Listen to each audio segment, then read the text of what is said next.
There's a few different schools of thoughts when it comes to what is the best way to save for retirement. Most working Americans are introduced to a retirement plan that is offered at their workplace. It could be a 403b, 457b, a pension plan, or a 401k to name a few. Some people are advised to open an IRA outside at their workplace. A lot of financial advisors also express their different takes on retirement planning. We even hear people recommending investing your future directly in stocks.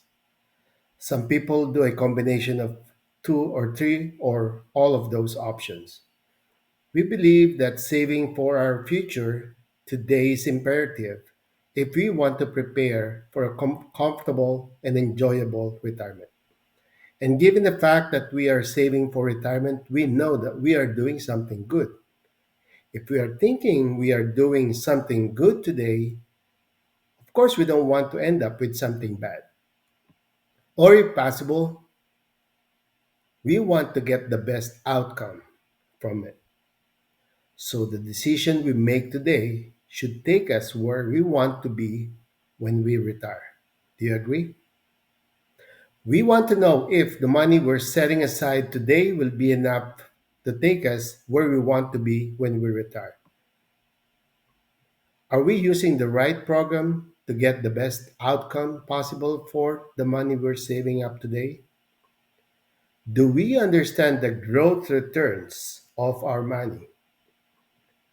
Do we know the risk we're taking and how it affects our retirement plans?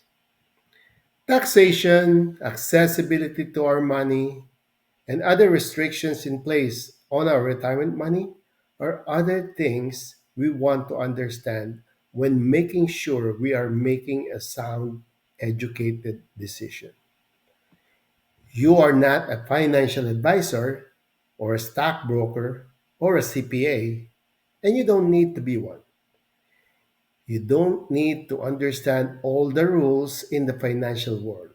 You don't need to spend hours to learn how all these stock funds, bonds perform. And there's no need to understand all the IRS rules regarding taxation. I will help you simplify your thought process in making sure you are on the right path to a comfortable and enjoyable retirement. In this video, I will attempt to help you understand your retirement planning to its core. I meant the features of your retirement plan that will have a major effect on your plan outcome. Let's talk first on how much your money will grow over time. I think it is most important thing to know. Different strategies will perform differently. So let's break down the basics here. In general, we have three options when it comes to investment strategies. First option is a conservative strategy, I would call it. As its name suggests, this strategy involves a minimal risk on your investment, but gains the lowest among the options. This strategy may include bank cash deposit accounts and other guaranteed rate investments, such as mutual funds. The second option would be the moderate risk investment, where our investment will take an optimal risk for a better return. These may include employer sponsored retirement plans and IRAs put on certain market portfolio designed for this purpose and other retirement plan products. In short, moderate risk option is a combination of low and high risk market investments and a more diversified portfolio among the options. And the third is the aggressive strategy, where an investor is willing to take a higher risk on its investment for a possible higher reward or higher returns. This may include your employer sponsored plans such as 401k, 403b, 457b, invested in highly aggressive market portfolio options. An IRA, on Other individual retirement plan options may also fall in this category if invested on the same high risk portfolio. And investing in your personally owned business falls in the same category as it involves a big risk of losing if the business did not succeed. I should mention that those get rich quick scheme is not recommended by yours truly to be included in your options on planning for retirement. To give you a quick understanding of how those three investment options work, we'll use this rule of 72 commonly used by financial advisors. The rule of 72 is a method of estimating how long it will take for our money or investment to double based on the interest rate or the rate of returns of the strategy we're using. Let's start with the 4% interest rate, which we may consider as the conservative investment option. On this table, it is showing that at 4% rate of return, this 29-year-old investor will need 18 years to double its money and will only have two doubling periods by the time it reaches the age of 65. While at 8% interest rate, which we can consider a moderate risk strategy, it will need 9 years to double up its investment and will have four doubling periods by the time it reaches the age of 65. However, with 12% rate of returns, it will only need 6 years to double up its money and will have six doubling periods by age 65. So how do they translate into actual numbers?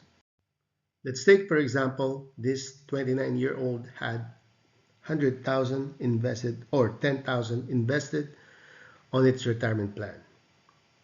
At 4% of rate of return, the 10,000 will potentially be $40,000 by the time it reaches the age of 65, since it only gets two doubling periods.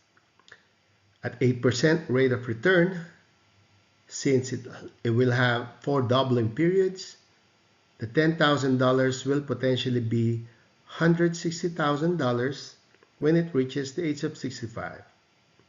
And at 12% interest rate of return, its 10,000 will potentially be $640,000. This shows us that interest rate plays a big role in dictating how much our money is going to grow over the years and gives us an idea how much money we're going to have when we retire. Now you're probably wondering if you need to take the high risk strategy to get a high rate of return. Not necessarily. Well, this takes me to the next topic I want to talk about, which is understanding the risk involved in our investment. After we learned how important it is to understand how our money grows in relation to rate of returns on our investment, now I am going to try to make you learn what type of risks are involved on our investment strategy choices and how do they impact our retirement savings and our retirement funds in the future. On the screen, we're looking at a graph that shows us the three different investment options we talked about earlier. To compare their performance impact to our money, we're using a hypothetical example amount invested 13 years based on the actual performance of S&P 500 index from year 1998 through year 2010. The gray line represents the conservative risk option where you see a low rate but with a steady growth of the money invested. The red line represents the aggressive strategy where the money is invested in a high risk investment. Typical tendencies of the market is seen here where you get the ups and downs, gains and losses, high risk, high reward strategy. I threw out a question earlier. I don't know if you remember. If you are wondering if you need to take the high risk to get the higher rate of return, probably works in some cases, but I said not necessarily. As you can see on this graph, the recovery from the downs was taking too long. So at the end of the 13-year gain is minimal since it has not recovered fully from the previous losses. Insurance companies in the 80s introduced the indexing strategy where it only participates on the upside performance of the market and not on the downs as represented on this graph by the blue line. You'll notice that the money on this strategy gains when the market gains, although not at the rate as the aggressive option, the red line. But when the market goes down, you'll notice that the money on this strategy stays level. Basically no risk, but still enjoys the moderate gains during market gains.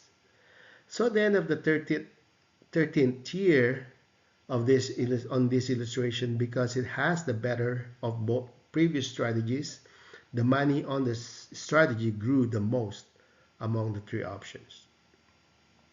What this graph was telling us is understanding the impact of the risk we're taking on our investment. So you know that you at least need to know what risk is involved so you can have a realistic expectation on your investment. Upon understanding the two major variables affecting our retirement savings, it is equally important that we understand the restrictions and taxation on our retirement strategy, since both will also play a big impact on how we can access our money and how much we can take out. Most advisors say it is not how much we accumulate over time, but how much we can take out. Most retirement plans, 401k, IRA, 403b, etc., are under the code of law imposed by IRS. And being such, they all have age restrictions, like this 59 and a half years old restriction in place on a 401k, which means we cannot touch our money until we reach the age of 59 and a half or older. Or we have to pay 10% tax penalty if we need to take an early withdrawal. I learned over time that we have another option that does not restrict access to our money, where we can take out money out anytime without having to pay any penalties. Our money on traditional retirement plans are taxed during distribution or during our retirement. Roth plans, however, no longer taxed during retirement since we contribute post-tax money into it. Similar to Roth plans, IRS Code 7702 also allows savers for tax-free cash accumulation insurance products. So we've covered the main variables that affects our retirement income. Now we understand how interest rates and market risk can dictate how much money we'll have when we retire. And knowing when we can start taking money out and when we are getting taxed on our money, we now have a better idea on how or what to look for when making a choice of plan for us. And for purposes of showing you numbers, let's see a side-by-side comparison of a 401k plan and an IRS code 7702 option.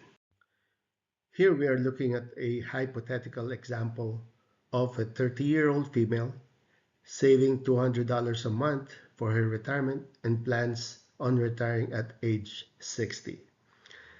Let's see an apple-to-apple comparison of how her retirement plan will potentially work based on the variables we just learned earlier. On the left side of our screen shows how Her 401k accumulation will work for her retirement, and on the right side of the illustration would be her 7702 option. Saving Saving up $200 a month, this 30-year-old female would have accumulated 209,000 on a 401k plan and would have accumulated $250,000 on the 7702 plan when she reaches her planned retirement age of 61 based on the rate of returns and the market losses of each strategy, taking into consideration the taxation because the 401k value is taxable during distribution. Depending on her tax bracket, she may net around 150,000 on her 401k savings. On the contrary, since the 7702 will not be taxed during distribution, she gets the full amount of 254,000 that she saved up on the plan. That is easily $100,000 difference. And let's say this lady had an emergency and needed 50,000 at age 51. On her 401k to get the amount she needed, she would have to take 75,000 out of her 98,000 retirement savings since she has to pay the early age penalty and the taxes, and that will leave her with only 23,000 on her account at that point. Whereas on her 7702 plan, she can take out only the 50,000 that she needed since she does not need to pay any penalties or taxes on it. Then she'll have the remaining 50,000 on her retirement account that will continue to grow. This is how retirement savings work based on the main variables we learned today during accumulation period of our retirement plan. There's a few more variables that may affect our retirement money during distribution period, and that we need to be aware of. We will talk about them on another video, so keep watching my channel for other related topics that you may benefit from. Until then, this is Mervin Porto. I hope you learned something from me today. For more information about planning for retirement specific to your goals, call me for your complimentary consultation at 949-735-4223. I'll be happy to help you. Or shoot me an email at admin@mervinporto.com. Don't forget to like this video if you learned something from it and subscribe to my channel to access more information about insurance and other financial services information.